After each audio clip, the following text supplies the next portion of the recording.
legally, it only has to be 70% Cabernet Sauvignon. So some people come in here, if they see a few grapes in the hopper or our top-off wine, you know, they say, oh, we don't want anything else going into our wine. You never get 100% of what you're asking for. But most blends, it's personal taste. I actually want to try this one. So if you guys come to the Bacchus Ball, I'm going to be looking for you, trade you a bottle of wine.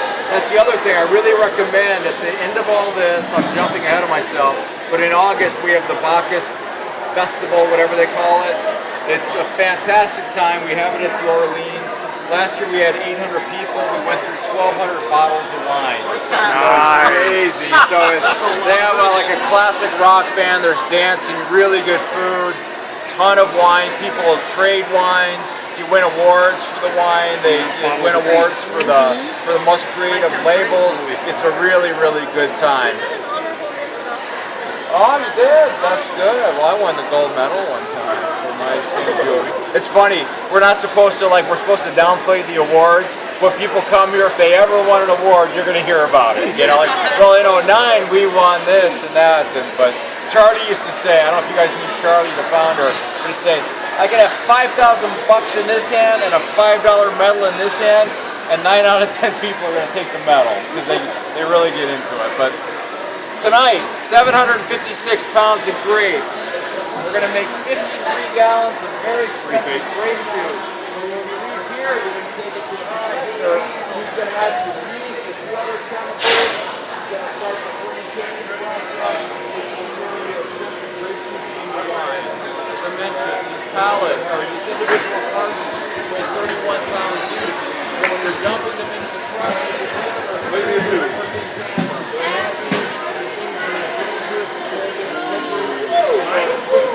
So there's plenty of good guys that are going to do it.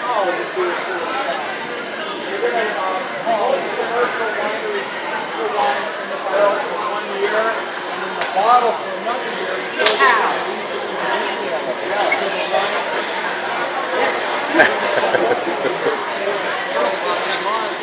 And come May or June, you guys are going to come back and bottle it. You have to show the strength. Something wine drinkers don't have a lot of. To have some wine on hand when you take this home so you won't be tempted to drink it all. So many people, they'll drink it the first month. They don't even know what they've done because we say don't open till Christmas. If you want to have a bottle when you first take it home, taste it. It'll be okay. Wait till Christmas, it'll be better. You wait another 6 months, it's going to be fantastic. They say 3 to 5 years is the perfect amount. No one's ever made it to 3 or 5 years.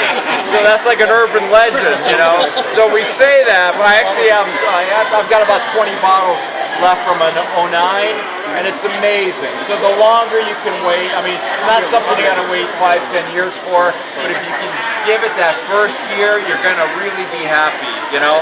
So like when you're, if you guys come back next year, when you're bottling next year, drink what you made the year before. That's sort of the rule of thumb. It's not just a way to suck you in here to keep you as repeat customers, but we want you to see the quality. I gotta take a breath. Of the wine you're making here, because it's really good wine. It really is. It's phenomenal wine. So tonight we're going to do the crushing, destemming. You're going to pour it in here. The stems are going to go out there. Everything else is going to go down the hose into the tub. Next week you're going to do the pressing when it goes into the barrel. So next week you don't want to look as nice as you look now. You're going to get really dirty. You're going to wind up looking like this at the end of the night. So wear old clothes. No high heels for you. He's not listening. But no high heels for you, yeah. Anyway, that's my big joke of the night. No open-toed shoes. So I have heels on. Yeah, just don't get stuck in the grapes. Before I got here, don't get stuck in the grapes. Any questions about this process? It's going to take about 15 minutes. I ask you when you come up here, you're going to dump it in. I'm going to peel the piece of paper that's at the bottom of each crate away. If you can walk around here. And Enrique will show you. This is Enrique. Everybody say hi, Enrique. Hi, Enrique. Okay. Enrique is going to show you guys how to break down the crates, because the more work you do, the less we have to do, and it gives you sweat equity in your wine. And after all, you guys are the winemakers. We're just here to facilitate the process. So it only takes a minute to break it down. Then I'm going to shut off the machine. I'll open it up. If you guys want to, if anybody's interested to look at what it looks like, it's very grungy looking in there, and then I'm going to fire it back up. try to get you guys a few extra bottles of wine that way, and then drain the hose into it. And then you can go back, get your drinks, get a buzz on, because when KJ gives his lecture, the more you drink, the more interesting he sounds. So we actually encourage drinking over at that stage. You just can't have glass in this my part glass right here. So there's no question on this color. I understand.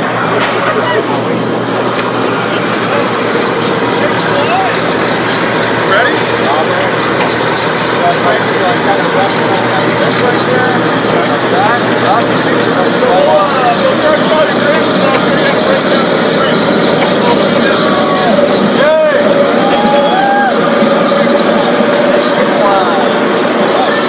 Dan's contribution.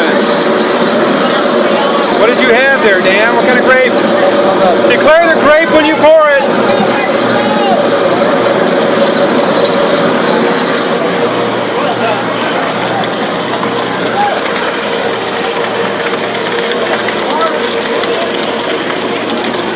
I'm not sure this vat was very clean.